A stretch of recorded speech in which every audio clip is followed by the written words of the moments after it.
Okey, Assalamualaikum warahmatullahi wabarakatuh. Hari ini bersama saya Ustazah Amira, kita akan belajar adab dengan Al-Quran.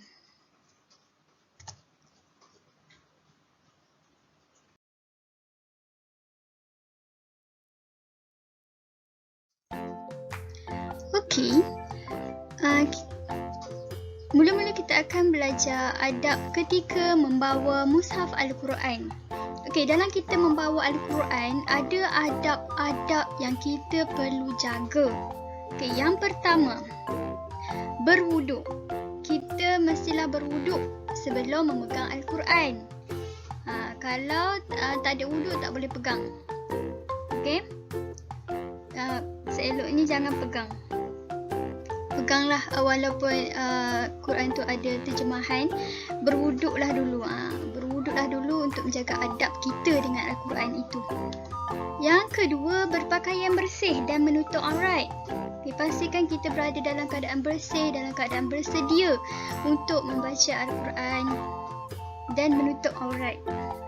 Yang ketiga, mengangkat sekurang-kurangnya separas dada. Al-Quran ini martabat dia tinggi. Sebab itulah kita kena pegang Al-Quran itu sekurang-kurangnya separas dada kita. Kalau tak bolehlah kita letak di bawah kaki, separas dengan punggung. Tak boleh. Maksudnya kita kat situ kita tak beradab dengan Al-Quran. Seterusnya, menjaga Al-Quran dengan cermat. Okay. Menjaga Al-Quran itu dengan cermat. Macam mana? Letak tempat tinggi, jangan letak tempat rendah. Lepas tu, tidak membiarkan Al-Quran itu di merata-rata. Itu menunjukkan kita beradab dengan Al-Quran. Okay, dan seterusnya, memegang dengan tangan kanan. Okay, seelok-eloknya kalau kita nak pegang Al-Quran, adab yang kita kena jaga adalah kita pegang dengan tangan kanan. Lebih bagus, lebih baik.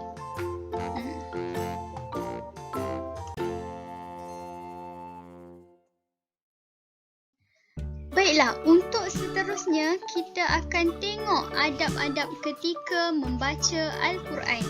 Apa adab-adab yang kita perlu jaga ketika kita membaca Al-Quran? Yang pertama, membaca dalam keadaan berwuduk dan menutup aurat. Okey, pastikan kita berwuduk dan menutup aurat.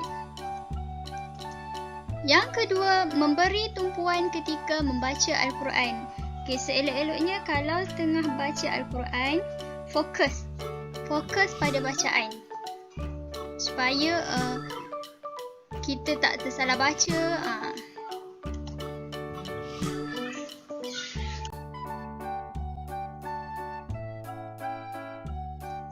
Adab seterusnya, yang ketiga adalah dengan memulakan bacaan dengan ta'awuz dan basmalah. Apa itu ta'awuz?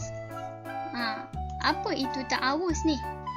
Ta'awuz adalah membaca a'udzubillahi minasyaitanirrajim dan basmalah adalah bismillahirrahmanirrahim.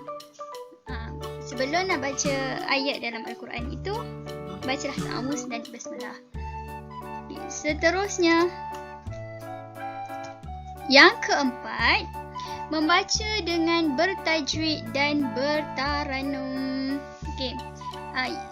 Yang digalakkan adalah kita kena baca dengan tajwid.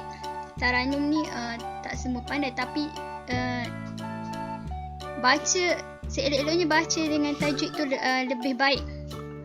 Jangan baca langgar semua hukum tajwid.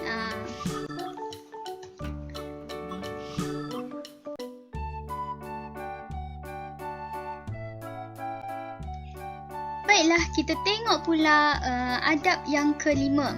Okey, yang kelima adabnya adalah sujud tilawah selepas membaca ayat yang disunatkan sujud. Okey, dekat dalam Al-Quran ni memang ada certain ayat yang kita selepas kita baca kita disunatkan untuk sujud. Okey, yang keenam adalah mengambil iktibar daripada apa yang dibaca. Okey, dalam ayat Quran ni memang terkandung pengajaran yang sangat banyak yang kita boleh ambil sebagai iktibar dalam hidup kita.